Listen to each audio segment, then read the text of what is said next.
বলছি জানো, 5টা মিনিট বলছি। সেটা হচ্ছে যে এখানে আসার সময় আমরা সবাই এসেছি, আর আমি যদি বলি কয়েকটা বাচ্চা, বেশ কিছু ছেলেমেয়েরা এখানে আছে, দেখে আমি বেলতলা মন্দিরের সমস্ত ভক্তবৃন্দদের চরণে ধন্যবাদ প্রণাম জানাই, এবং আগত কমিটিকেও আমি সাধুবাদ জানাই যে কিছু ইয়ং ছেলেরা এখানে ছিল এবং স্বতঃস্ফূর্তভাবে তারা অংশগ্রহণ করেছে।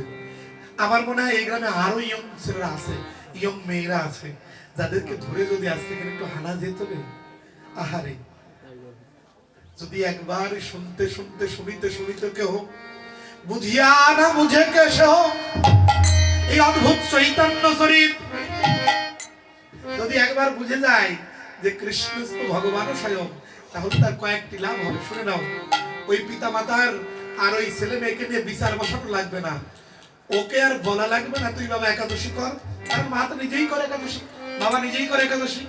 বাবা হরিকথা শুনতে আসে, পুত্রকে যদি হরিকথা জোর করে ধরে শোনাতেন, তাহলে ওই যে মোবাইলের মধ্যে বাড়ি বসে অনলাইন ক্লাস না 2 লাইন ক্লাস হচ্ছে, অনলাইন ক্লাস করতেছে না, ওই যে না না গোসাই আমার ছেলের কালকে ম্যাট্রিক পরীক্ষার, আপনি কোন যে পড়তে এই হরিকথা শোনাতে নিয়ে আসতে, আরে বাবা সে ওখানে অনলাইন ক্লাস করছে। কি অনলাইন ক্লাস? কি জয়না দে অনলাইন ক্লাস বলবো? তো বলছে যে হ্যাঁ, এই পাশে মেসেজ করে হরে কৃষ্ণ, ও পাশে জয়না দে বলে নাকি হাই হ্যালো ছোড়ো হরে কৃষ্ণ বলো। আমাদের ছোট্ট বাবারা বলেছেন, কি বলেছেন? হাই হ্যালো ছোড়ো হরে কৃষ্ণ বলো। কিন্তু আমরা তো বলছি না, আমরা না বলতে পারার কারণে আমাদের যে অবস্থা, যে বিভৎস অবস্থা করছেন, একবার খেয়াল করে দেখতে হবে কাহালো কবলিত অবস্থায় পড়ে আছে। সতর্ক না হলে আমরা হয়তো না আমাদের এই কিছুটুকু থাকবে না। কি করবেন? ওই যে পুত্র আর কন্যাকে রেখে আসছেন না, ওই পাশটা বলছে হাই, আর পাশটা কয় হ্যালো, এই পাশটা বলছে বলো, নালে গেল গেল যাই হোক যে কোনো একটা বললো, বলার পরে বলছে যে এই ঠিক আছে তো সবকিছু বুঝলাম, ওই যে রাজগঞ্জের ওপাশে কয়েকটা ক্যাফে হয়েছে না, বাম্বু ক্যাফে হয়েছে না, ওইখানে যদি আসো তাহলে আমরা ওখানে হরিনাম কীর্তন করতে পারি নাকি?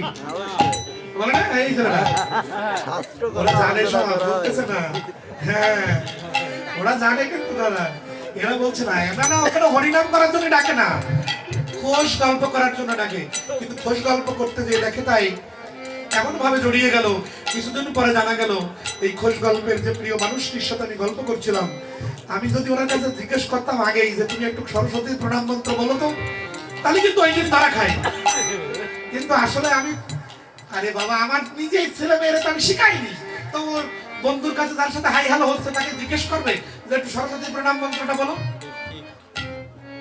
ওর কাছে তো শুনবে যে বলতো এই যে রংবাজ ছবি আসতেছে, রংবাজ ছবির নায়ককে চলো আমরা দেখতে যাবো সিনেমা অমুক জায়গায়, এরকম হয়েছে না আগে? এই যে বলা বলি করতে করতে একটা সময় দেখা গেল নিজের স্বধর্ম সকৃষ্টি ত্যাগ করে দিয়ে অন্যর দিকে ধাবিত হয়ে গেছে। যখন সব দেখো, সব ঢলাঢলি মাজা ধোয়া ঘষা সব যখন হয়ে গেছে, তখন ডেকে বলছে দেখো সব কথাই তো ঠিক ছিল, আমার একটা কথা বলার ছিল। কি কথা? তো বলছে দেখো আমার কথাটা হচ্ছে যে আমার সব আমি ঠিক বলেছি, তোমার নাম মৌমিতা সাহা, আর আমি তোমার নাম তো প্রদীপ পাল, কীর্তনীয় প্রদীপ পাল না, আবার তাই খুশি বলছে কীর্তনীয় প্রদীপ পাল, ওই যে ঝাঁটা তিনটে কিনতে বলে একসাথে যেটি বিদায় করে দেবে। আমি তার কথা বলছি না, মনে করেন ওই যে যার মধ্যে মোবাইলে পরিচিত হয়েছে প্রদীপ পাল, এখন দেখা গেল প্রদীপ তো আর পাল নেই রে বাবা, যা যা হয়েছে নাম কি, আমার নাম ডেভিড সুরঞ্জন। অনলাইন ক্লাসের ফসল। কিন্তু ওই পুত্র ওই কন্যা যদি এখানে এসে বসতো, একবারে যদি এই হরিকথা শুনতে শুনতে ওই ক্লাসটা বন্ধ করে দিয়ে হলো যদি 1 ঘন্টা শুনতে পারতো রে বাবা, তাহলে কি হতো? এই যে যে মাথাগুলো সাদা সাদা মাথা হয়ে গেছে না, এই মাথাগুলো তো কয়েকদিন পরে এমনি পরিবর্তন হয়ে যাবে। গাছের পাকা আমটা যখন রংটা বদলে যায়, গাছ ওই বোটার সাথে সংযুক্ত রাখে না, সম্বন্ধ ত্যাগ করে দেই, সম্বন্ধ ত্যাগ করে ফেলে দেই, যাও তোমার সাথে আজকে থেকে আমার আনি। আবার যদি কোনো কালে কোনো ভাগ্যে দেখা হয়, আমরাও তো চলে যাবো নিজস্ব বাড়ি নাকি? আমাদের গন্তব্য সেদিকে চলে আসছে না সময়, তো সেদিকে যখন যাবো এইখানে এই স্টেজটা তো পরিপূর্ণ করে যেতে হবে। তুমি কাকে রেখে গেলে? ওরে তো তুমি এখানে আসা শেখাওনি, ওরে শেখাইতে কোথায় যাওয়া? পার্কে যাওয়া। তো কৃপা করে পিতার মাতার কাছে অনুরোধ, সমস্ত দাঁড়াও, সমস্ত পিতা মাতার শ্রীচরণে অনুরোধ, একটিবার করুণা করে আপনি যখনই হরিকথা শুনতে যাবেন, হরিগার পাশরে যাবেন, এই লীলামৃত কথা হবে, এখানে অষ্টকালীন কীর্তন হবে, এখানে নিয়ে আসবেন, অন্তত আধা ঘন্টা 1 ঘন্টা বসাবেন। মনটা বড় চঞ্চল, বসতে চাই না, ওর ফোনটা বন্ধ করে দিলে বসাবেন, উপকার পাবেন। অন্তত শেষের দিনে এই বিচারটা সাধুদের কাছে দিয়ে লাগবে না যে সাধু ওই আমার ছেলে আমাকে খেতে দেয় না, আমার ছেলে আমার মাথায় বাঁশ দিয়ে বাড়ি মারে, আর যা ভালো মন্দ মিঠাই মন্দ সব এনে ওই শাশুড়ির বাড়ি নিয়ে খাওয়ায়। ভাই আমার জামাইটা এত ভালো, আমার মেয়ের কথাই ওঠে আর বসে তাই ওর বল। আর আমার এই বড় ছোটটা দেখেছো, আরে কি বলবো, এর কথা আর বলে নেই। আর এই বড় বৌমার প্রশ্নটা করে ও যা বলে তাই এনে দেয়। কি বলবো, আমার বড় জামাইটা এত ভালো, আমার মেয়ের কথা কি জানি, তাই এটুকু করা যাবে না। এখানেও সমান করে বিচার করতে হবে, ওই মেয়েটার প্রতিও বিচার করতে হবে। এটা আমার বৌমা, ওই মেয়েটা আমার মেয়ে। এইভাবে করে যদি সমাজে একটা সুপ্রীতির বন্ধন ঘটানো যায়, আর গীতার বাণী যদি অন্তত ছাত্রদের কর্ণে হৃদয়ের মন্দিরে যদি দিয়ে দেওয়া যায়, আর সর্বোপরি কথা হচ্ছে বয়স 8 থেকে 10 বছর হওয়ার সাথে সাথে অন্তত একটু সদ্গুরুর চরণ আশ্রয় করে দিয়ে একাদশী ব্রত করাতে শুরু করবেন, দেখবেন যে ওর হৃদয় থেকে যে ধর্মের বীজ একবার বপন করে দিলেন। এই আমার দাদা একবার দেখে রেখে বলেছিল, আমার ছোট্ট একটা ছেলেকে আমি দীক্ষা দিয়েছি, দেওয়ার পরে দাদা বলছে, দাদা এই বয়সে না যেটা রাখবেন ওটা হয়। সত্যি দাদার কথা অমোঘ সত্য। দাদাজি মহারাজ জানে আসেন আমার সামনে, তার সামনে বলা উচিত নয় এই কথা।